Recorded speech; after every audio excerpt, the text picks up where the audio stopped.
We've got a lot of football that we're going to be covering. We've got college football playoff predictions. We've got some fantasy football league winners to touch on. And then we will wrap up the episode with our Week 15 NFL picks. Well, let's start things off in the college football world. We have the official college football playoff rankings that came out on Sunday. We've had a busy week, so we're not able to talk about it any sooner. We're currently recording on Friday. But let's start things off by running through the 12 teams included in this year's college football playoff. Indiana, Ohio State, Georgia, and Texas Tech got the first round byes in that order. Indiana knocked off Ohio State in the Big Ten championship, so they jumped up ahead of Ohio State, and then Georgia won the SEC. Texas Tech won the Big 12, so they round out the top four. The four teams hosting playoff games, 5 through 8, will be number 5 Oregon, number 6 Ole Miss, number 7 Texas A&M, and number 8 Oklahoma. Oklahoma will host number 9 Alabama. A&M will host number 10 Miami, which was probably the biggest storyline of the day, them jumping Notre Dame finally. Ole Miss will host number 11 Tulane, and Oregon will host number 12 James Madison, which the ACC doomsday scenario happened with Duke winning the ACC. So Virginia did not make it, but Miami got in as the at-large bid, which I almost kind of wonder if part of that was due to the ACC potentially not having a team, and so they kind of just felt like we have to get one ACC team in there. I don't know, though. That's just speculation. But we'll do a deep dive on every first-round matchup just to hit on all the teams, and then we'll go quicker through starting in the quarterfinals. But let's go into the first-round matchups. We'll go game by game in the first round. Starting things off with number 12 James Madison at number 5 Oregon. The Ducks are currently 21.5-point favorites, Brayden. Who do you like? Yeah, I'm hoping James Madison can put up as great of an on-field performance as their Twitter has been recently. Sam, I don't know if you've been able to keep up with those tweets, but there's this one account in particular I can't remember the name of, has been doing a phenomenal job trolling Oregon fans.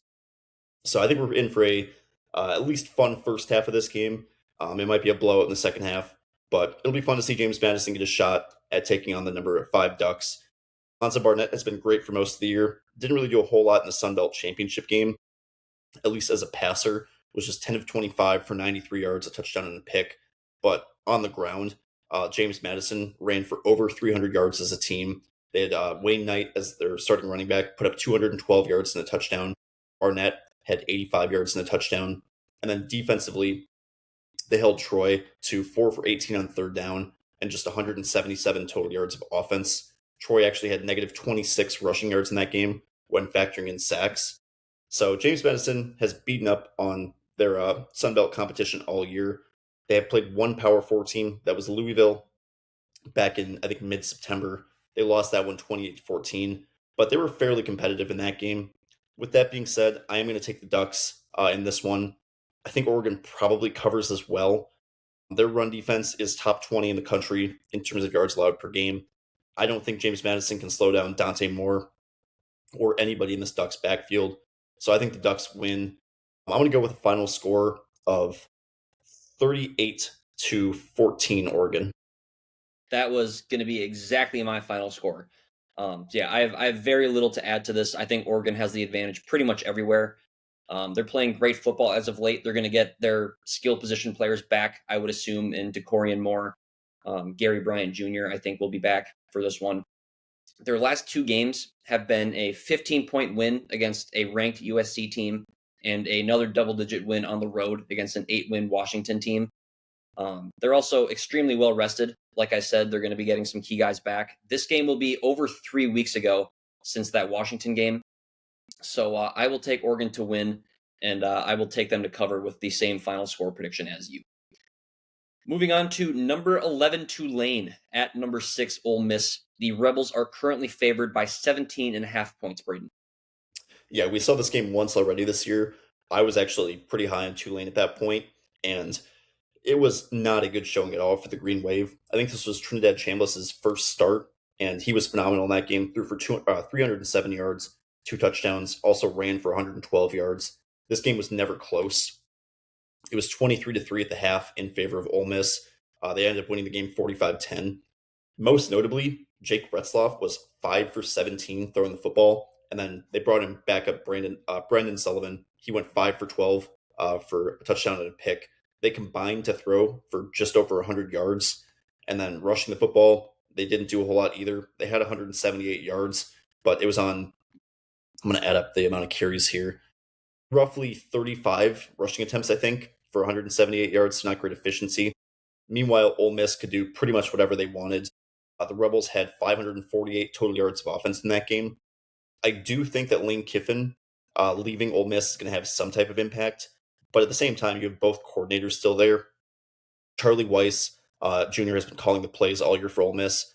Pete Golding is now the head coach. He gives the team something to rally around. I think Ole Miss, especially with Tulane having John Summerall, essentially one foot out the door, coaching two teams at once right now, coaching my Florida Gators as well through the offseason. I think Ole Miss runs away with this one. I don't know what the spread is. I can't remember what you said, but I think Ole Miss wins this one fairly handily. I'm going to go with the final score of 35-7 Ole Miss. Yeah, I mean, they would comfortably cover it was 17.5 points. But yeah, 28 or whatever points win would more than cover that. It's hard to pick Tulane in this game. It really is. You mentioned the 35-point loss earlier in the season. Their head coach in his Twitter bio says he's the head coach of two teams currently. So that might make things a little interesting. Despite Lane Kiffin not being there, I don't think Ole Miss is going to have a whole lot of issue in this game. I think they win and cover. I will say final score 34-14 in favor of Ole Miss. Now we move on to the two first-round matchups that should be the best of the four. Number 10 Miami at number 7 Texas A&M, and the Aggies are currently favored by 3.5 points at home, Braden. Yeah, I think I'm going to take Texas A&M to win this one outright. I'm also leaning towards taking A&M to cover as well. I think this game is probably the best game of the first round. Neither of these teams have made the college football playoff before. For Miami, they kind of got in by essentially a miracle in the ACC championship game, where Duke was able to pull that one out in overtime. For A&M, they were one of the top 5 teams in the country basically the entire season until they lost to Texas. Marcel Reed did not look good in that game. I am a little bit concerned about A&M because in their last 3 games, they've had about one good half of football against an actual FBS team. I'm not really counting that win over Samford as anything to hang your hat on, because the first half of the South Carolina game, they were completely dominated. They were dominated in the second half against Texas. They were evenly matched in the first half against Texas. So I don't know. But overall, I have 2 rules in life. Rule number 1 is to mix in a water when I drink. And rule number 2 is to not trust Mario Cristobal after the month of October. Mario Cristobal is notorious for his November letdowns. He already dropped a game to SMU in November, which most people at the time thought was going to cost Miami a playoff berth. They sneak in.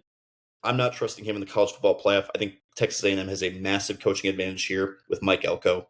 So I will take A&M in this one. I think it's going to be fairly low scoring. I'm going to go 23-17 Texas A&M. Part of me thinks Texas A&M knew that they were just going to be in the playoffs no matter what. And to avoid the SEC championship game, get an extra week of rest, let's just lose. I don't think that's what actually transpired or what was said by Mike Elko. It was like a Pat Narduzzi Pitt thing where they weren't actually like using their playbook against Notre Dame because the game didn't matter. Exactly. That's a perfect way of saying it. I think this is still an incredibly good football team.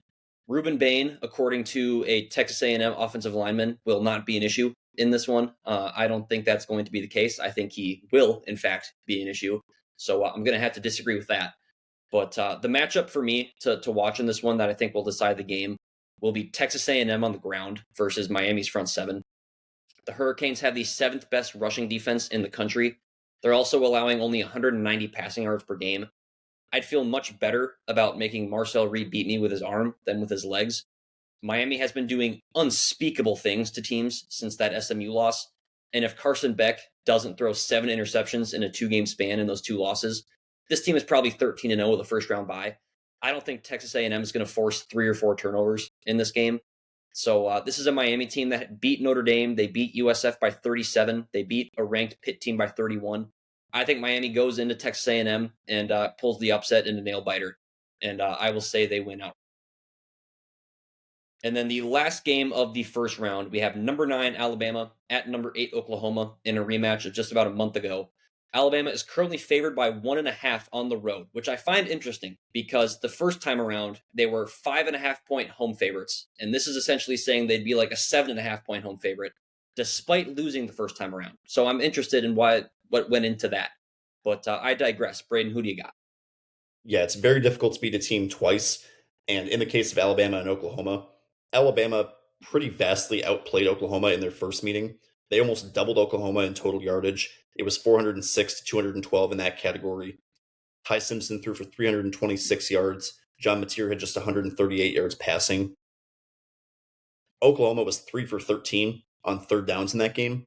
The big difference was Ty Simpson turning the football over. He threw one interception, and overall, I think he had a second one get called back in the end zone. That was the other one I was thinking of. But I think that was more of a fluke, really, than anything else. He's been dealing with apparently like a back issue over the last couple of days. I don't really buy that. That might be more of a smokescreen than anything else. I think he'll be perfectly good to go in the college football playoff. I think Alabama takes this one. I think they dominate in the yardage, in the efficiency categories once again. This time, I think they pull it out. I think I'm going to take the Tide by double digits in this game. I think they're a much superior team, despite their game against Georgia, where they really did not look good on either side of the ball. Georgia completely dominated that game, but Oklahoma is not Georgia, so I'm going to take the Tide in this one by a score of 27-13. And yeah, I'm with you. I think it's very hard to beat a team twice. I'm a very big believer in that saying. Alabama, I think, was the better team in the first matchup, but they shot themselves in the foot several times, as you mentioned. Ty Simpson threw that pick six. They lost a couple fumbles as well. They might have had to amputate their metaphorical foot after that game. They shot themselves so much. Alabama has to hold up better in pass protection than the first time around. Ty Simpson was sacked 4 times, including a strip sack, one of those turnovers. And that was without R. Mason Thomas, their best pass rusher, and a projected like top 2 round pick, maybe a first round pick come April. He will be back for this game. And with how little Alabama has been able to run the ball this year, they cannot afford to give up 4 sacks again, especially on the road. And for Oklahoma, you have to let John Mateer use his legs. Get creative with motions, confuse the defense, or try to confuse the defense, and just let Mateer put his pads into a linebacker. I expect another low-scoring game, but as I said, it's hard to beat a team twice. Give me Alabama to win and cover the 1.5 points. And I will say final score of 21-17 in favor of the Tide. Well, let's move on over to the quarterfinal matchups, and we'll go a little bit quicker through these, so we can kind of just go round by round. We don't have to go game by game. But Braden, what do you got happening in your quarterfinal? Yeah, my quarterfinals, I've got Indiana and Alabama matched up in the Rose Bowl. I'm going to take Indiana in that one in a matchup of Crimson teams. Indiana has just looked unstoppable for most of the year. Beating Ohio State was a massive win for them. And I think this game is probably even bigger in program history than the Ohio State game in the Big Ten Championship was. I think they'll be ready to go. I think they're a superior team on both sides of the ball. So I'll take Indiana in that game. In the Orange Bowl, I've got Texas Tech and Oregon. I think Texas Tech wins that one, and I think they win pretty comfortably. They've looked phenomenal in every game where Baron Morton has played this year. Their only loss was to Arizona State, and they had Will Hammond starting that game. I think they'll probably beat the Ducks by double digits in that one. Georgia and Ole Miss in the Sugar Bowl. Georgia is on another level right now. They're just leveling everyone in their path. Ole Miss playing without, or I guess with a head coach, but not their head coach for most of the year. I think it's going to come back to bite them in this one, even if it doesn't against Tulane.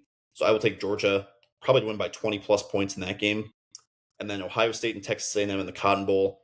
I think Ohio State wins this one. I think it'll be very close. I could see A&M pulling off the upset, but I think Ohio State will be focused and ready to go. So I will take the Buckeyes to the semifinals. Yeah, I'll take Indiana over Alabama as well. I think that would be a pretty close game. I think it'd be pretty back and forth.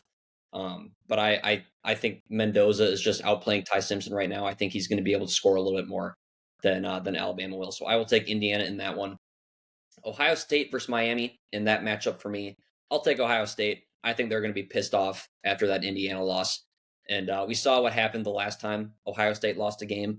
So I think they're going to be ready to go in that one. I will take the Buckeyes to win comfortably over Miami. Number 3, Georgia and Ole Miss. I will take Georgia, despite my belief that it's hard to beat a team twice. Georgia is maybe playing as well as any team in the country right now, so I will take them to win by double digits, just like you. And then Texas Tech versus Oregon. I have been a huge Texas Tech believer all season. I've been a huge advocate for them on this very program. But I'm going to go with Oregon. I think they've been playing some damn good football as of late. I think they're running the ball the best of any team in the country.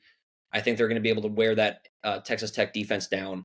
And defensively, they haven't been the best, but they have been exceptional in pass defense.